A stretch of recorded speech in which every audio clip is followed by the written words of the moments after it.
Hey, thanks for joining me in my shop here. We're going to be doing two things on this Hoffman A300 radio. And one is we're going to take a look at the string, which dismounted yesterday while I had the radio in the cabinet.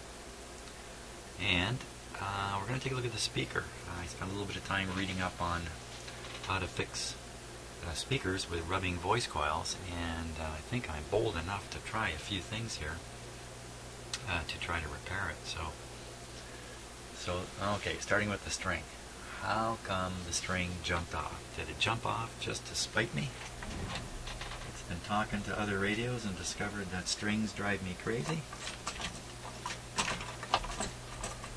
Or was it really because of what I did with the light bulbs?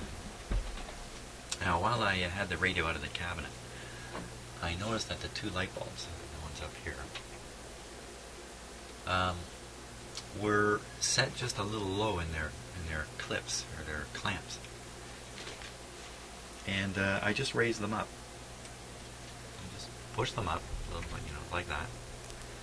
And I thought to myself, wow, these were both down about the same amount.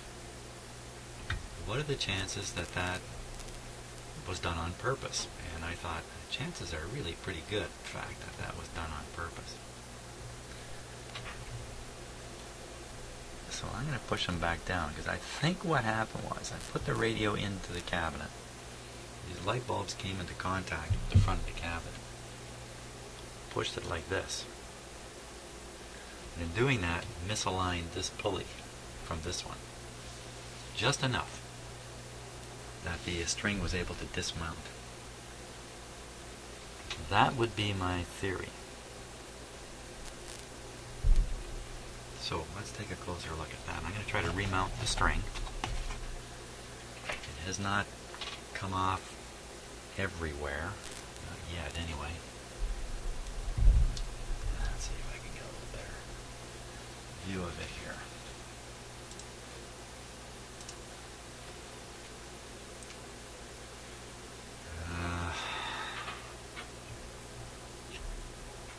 If it comes off more, I'll start losing track of where it's supposed to be.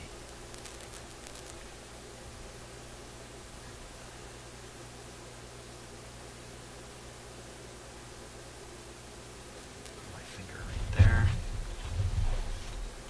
My very handy pusher-puller tool here.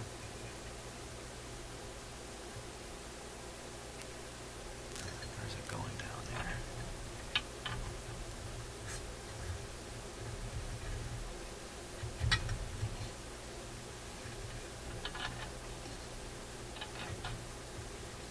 Push it right off the front here. I guess it's too loose.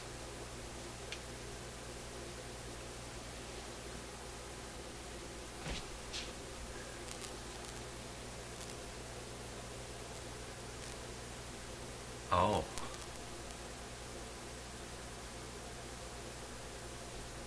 Oh, something's definitely not right with this radio here.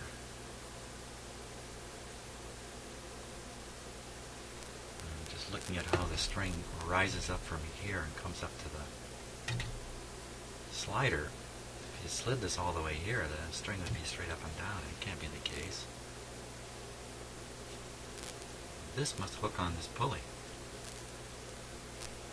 That doesn't make a lot of sense. That doesn't make much sense at all. You wouldn't have two strings on the same pulley traveling in opposite directions. Now, is there a string diagram somewhere? Oh.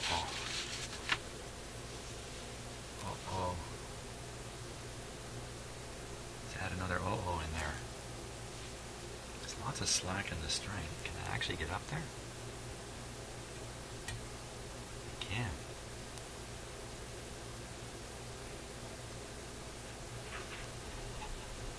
There's another pulley back there. Oh, okay. Wow, how did it get off of that pulley? Oh, I guess when it just got so loose, it just fell off here. So, pulling on the string, I'm stretching the spring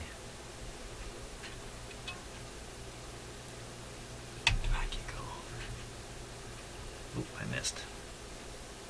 Don't break on me now.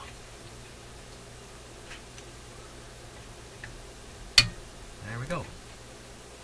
That looks much better. Okay. Crisis over. Now, let me take a look in this other camera view here. Just look at the alignment situation.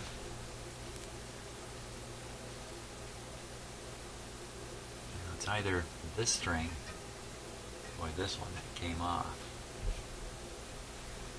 Let's see if I can fix up the focus a bit here.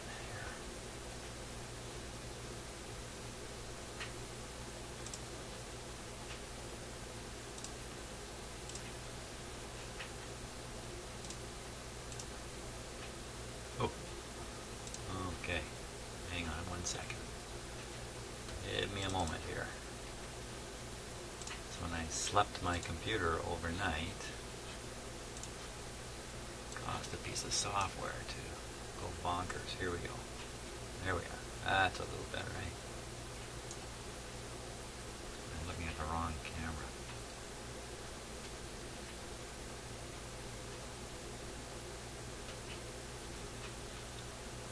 Hold on, I'm all confused. Sorry about this. I guess when I slept overnight, I went bonkers. That must be what happened. There we are.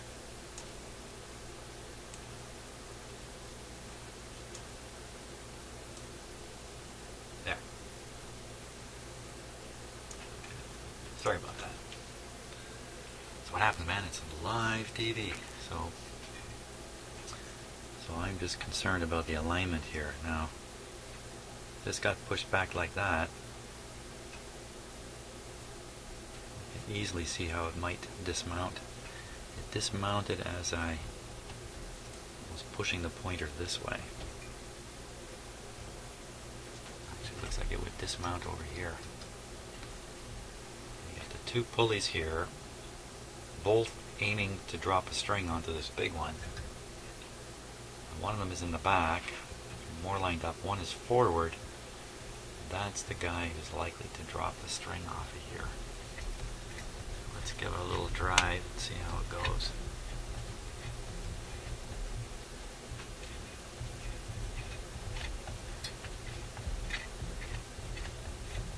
Seems okay. Seems just fine. So I'm pretty sure that's what happened. I put these light bulbs up. Consequence was this got pushed back a little bit when I put the radio in, and that's all it took. That's my story. I think I'll stick with that story. It's a good story. Now, on to the speaker. I'm a little bit excited about this.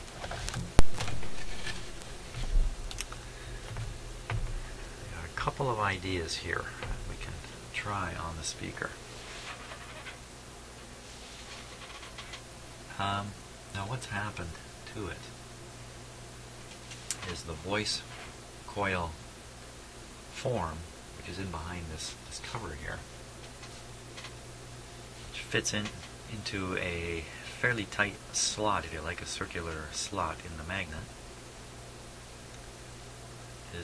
has lost its position and is rubbing up and down the side of it. Let's see if we can hear it, in fact. Or feel it.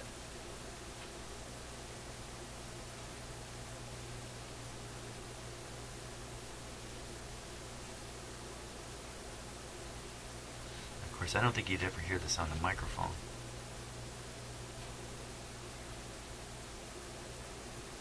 I don't hear or feel anything. It really concerns me.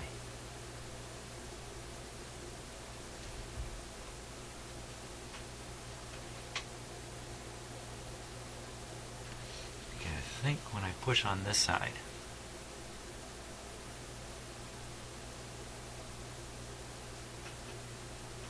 wow, I don't know.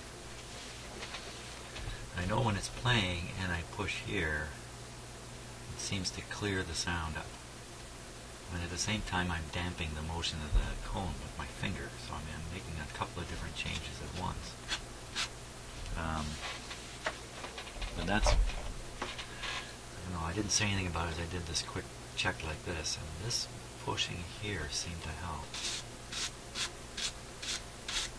Another possibility is some dirt has gotten in behind here. I don't think that's very likely.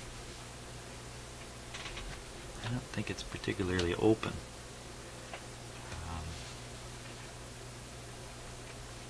There's another supporting structure in behind here. So the cone is supported here. It's also supported in behind. Let's see if we can get a look at it.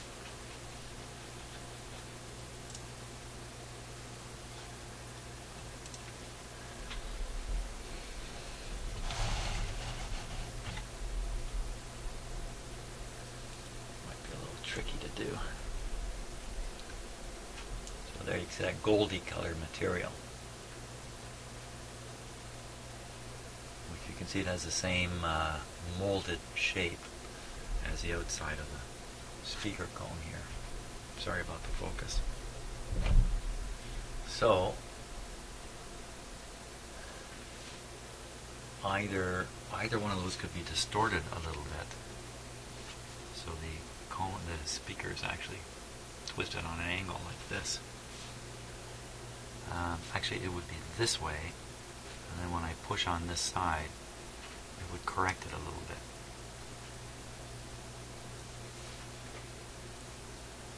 So one of the techniques I read about, something I really never tried anything with a speaker, other than to rip it apart when I was a little kid. Pull off this dust cover, look inside, and see if you can see that the voice coil is in fact not centered properly. You then center it properly by shoving in shims between the coil and the magnet. Pull it into its proper position. And you then wet down the speaker cone, either the cone or that goldy piece we were looking at a moment ago. Wet it down so that the tension relaxes, and you let it dry. And when it dries, it will dry in its proper position because the shim will force it there. That's the theory, and there was an awful lot of talk about acetone, so I'm a little confused here. You know, usually people are doing this with big, expensive speakers, not these little guys like this. They're usually doing it with guitar speakers, in fact, which take a beating, of course. Electric guitar speakers take a real beating. There's a lot of interesting stuff I read last night. I didn't know anything about it. So I think the name of the game here is to pull off this dust cover and look inside. First of all, and make an observation. I think that's the proper approach here. Dust cover is just glued here. I can always glue it back on. I'm either going to rip it away, cut it away. It's probably glued on there pretty firmly. If I start tearing it to shreds, that won't be so good a thing. Because goodness knows if you don't have a dust cover on one of these things, you know what, and all of my tools are in a little toolbox. I think they're sitting in the back seat of my car. I like that. Not all my tools, but I was doing a house call on a jukebox last night.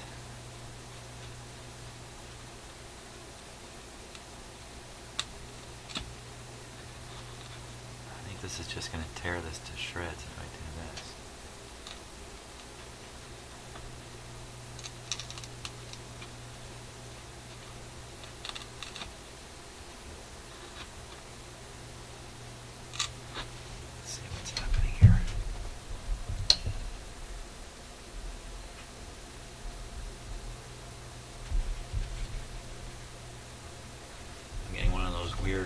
Looking in the image on the computer, I'm getting this weird backwards view. Looks like the speaker's protruding, not going back. I put my fingers in there and correct my vision, my brain processing. Get it focused a little closer.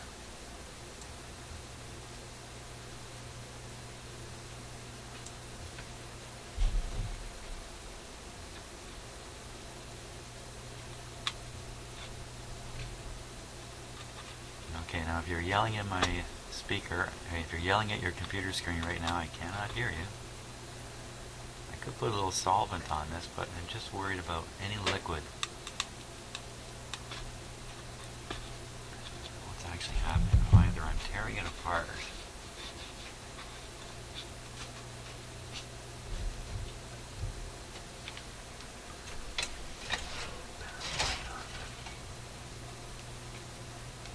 I'm just tearing off the outer layer of this and not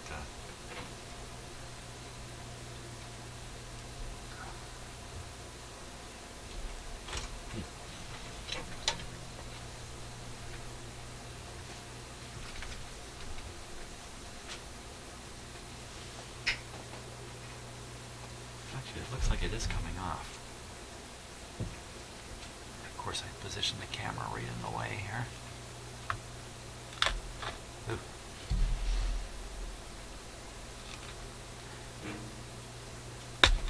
Oh.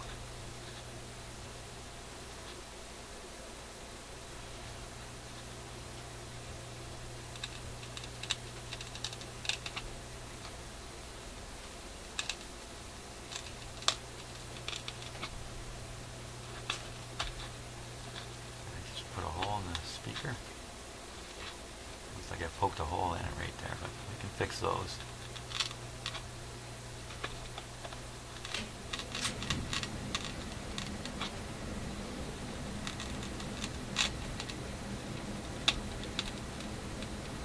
Looks like it's kind of tearing away a bit.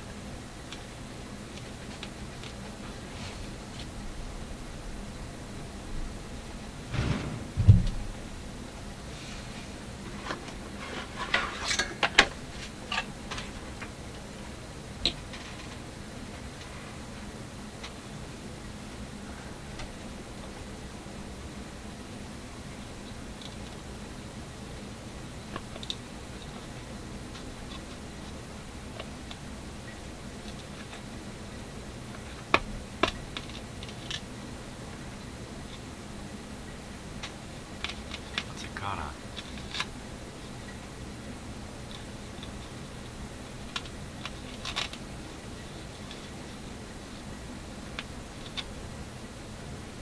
Oh, I got a little hook on the end of that. That's not good.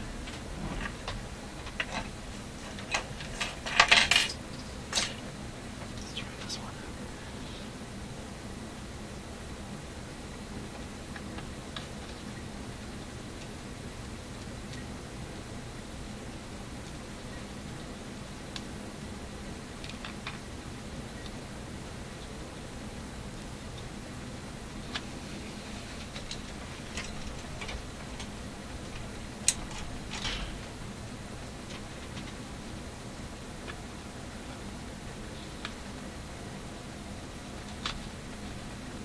Oh, I'm seeing inside.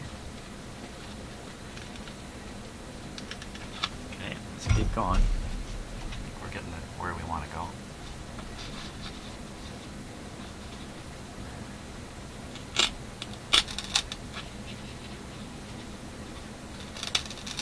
That's the thing about working on a speaker is it's a speaker.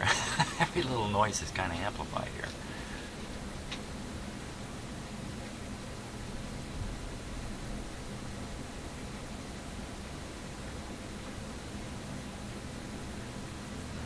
Part of the idea is not to not take this right off. Pull it back enough that you can see what's going on. Wow.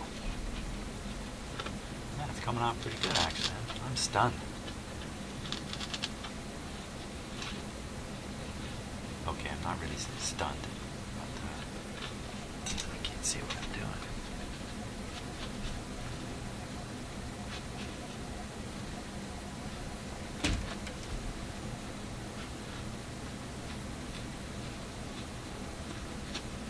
Just tearing right there. Stop, go back to this way here.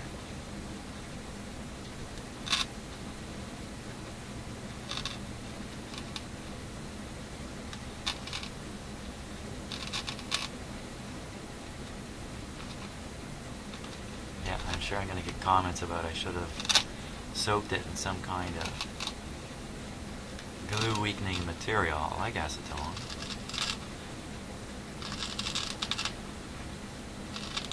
Not bad though. I mean, this is not a sound functional part of the speaker. This is just a dust cover over this hole. There we go.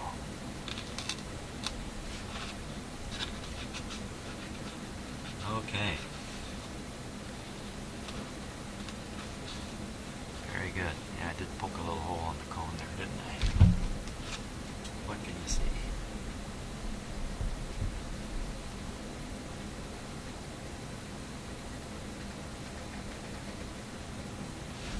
Okay, when I look at that, that's the one of the poles of the magnet sticking out. You have to imagine the other part of the magnet is just these magnetic tools by any chance? No. The other part of the magnet is just on the other side of the cardboard too. I see bigger gap here than there. If I push on this edge here, I think it does move it a little bit to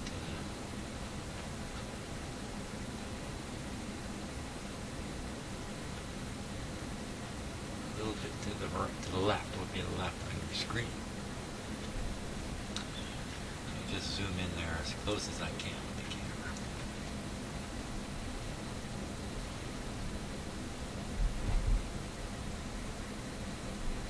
Get it lined up really straight here.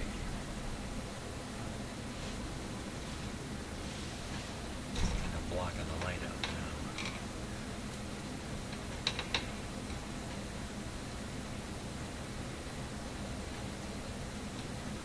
I don't think we can light it from behind in some way. I don't think light can get through.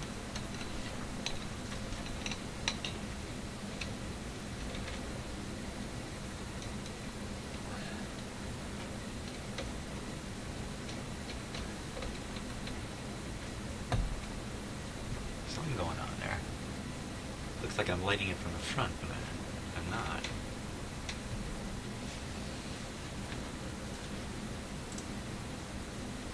Doing right there. I was hoping I'd get light to come right through the crack, but I don't think that's going to happen. It's just somehow finding its way along the cardboard. Well, it really looks to me like if it's going to rub up in here. Oh.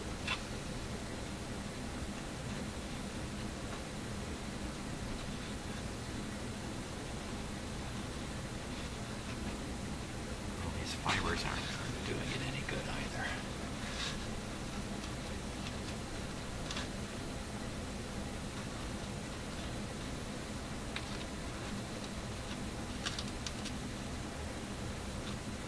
There's another spot I'm seeing down here. This worries me, where the cone is separated in the form. That looks like a possible spot right there. Form is curled in ever so slightly. Yay.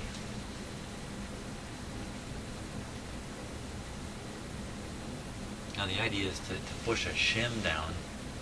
The wire is on the outside of this form.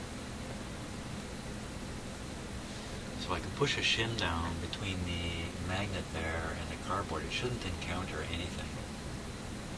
But look at how thin it has to be. I heard people talking about credit card plastic. There's no way you could shove credit card plastic down there. It'd be way too stiff anyway. Somebody else was talking about like needles or pins, that kind of thing. I would be worried that would misshape it, distort the shape, make it like square it up. If you put 4 pins in and 4 corners, you square the thing up and it would contact all over the place. I think diagnosing the exact contact point is absolutely critical here. Let me move the camera, maybe if I just change the lighting here a little bit. Not quite so intense. Farther away. Hang on a sec here.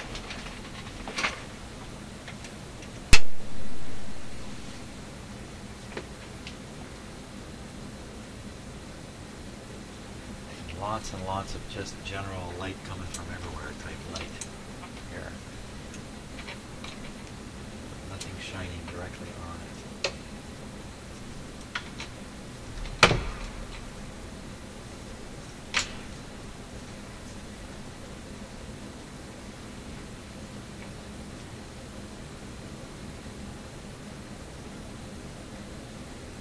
It's not terribly helpful either.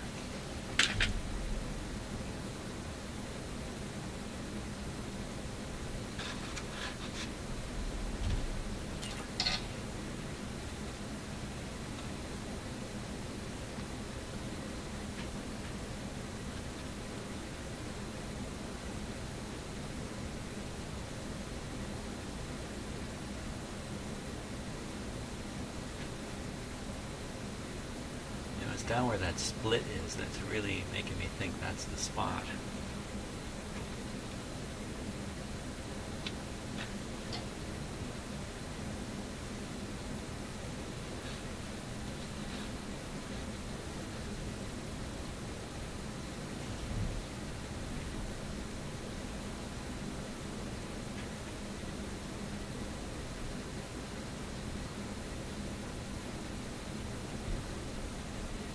Now can I shove a feeler down there and feel the gap? And I'm only looking, right at the front edge of the magnet. I don't know what's going on further down. The problem could be at the back of the coil, out of view.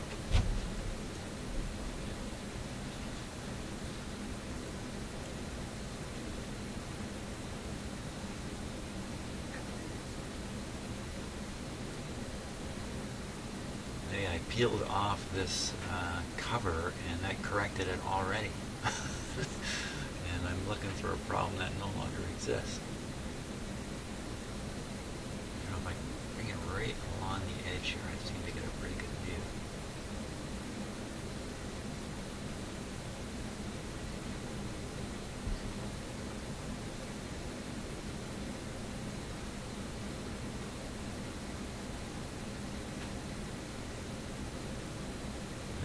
Is that dirt in there?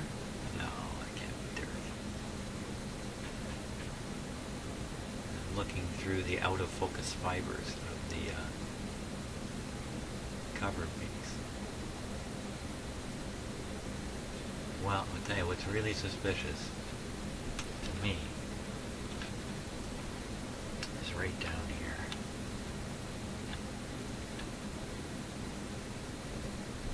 Get everything set up. See if there's any flexation in the cardboard there, as if it's not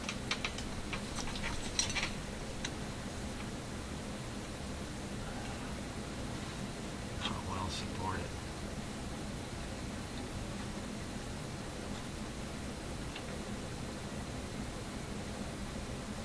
Huh.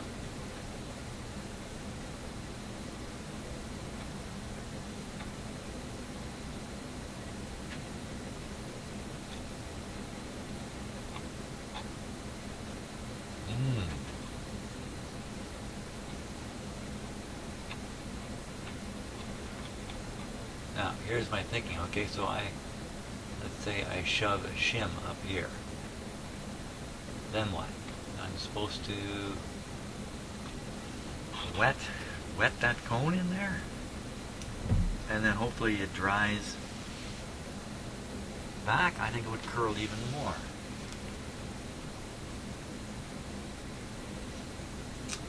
Oh man. And it could be worse. The farther down we go, it could be worse. Or that may not even be the problem. How can you even tell for sure? But that's the problem. To play the speaker with a very low frequency and listen to it.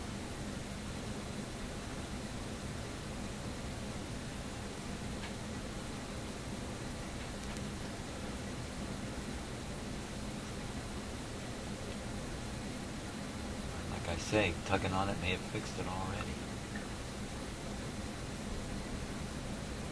And when I tested it with my tone generator, it sounded the same right through the whole frequency range. I played it, the tone generator, through a regular speaker. It became clear to me, I didn't say anything at the time, that clearly the speaker was in trouble. Because out of the regular, decent speaker, the tone generator produced the proper smooth tone. Coming out of this speaker, it was buzzy all the way up and down. There was one area that seemed to resonate a little bit more than the rest. I can't remember. That was a fairly high frequency.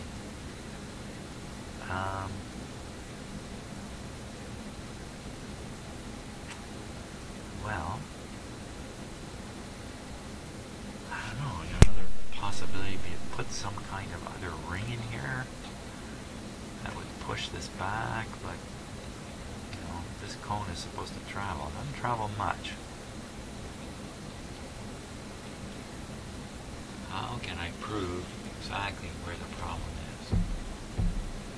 Okay, now that I'm looking at it, it does look pretty centered to me. Even though initially I thought the top left area, like up around 10 o'clock, was a problem. It looks pretty centered to me. I think the problem is the form is curled up a little bit at the bottom there. That's what I think.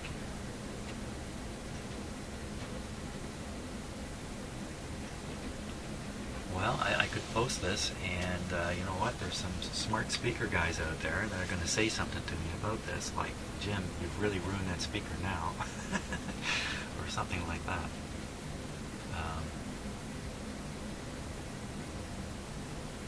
I think that's what I'll do. I think I'll stop at this point, post this, and see what kind of comments I get back. Some of you have done this kind of stuff before. Okay, well, thanks a lot for watching, and I think I'm going to also set this radio aside for now, and I got another radio to start on. Why not? So, see you soon.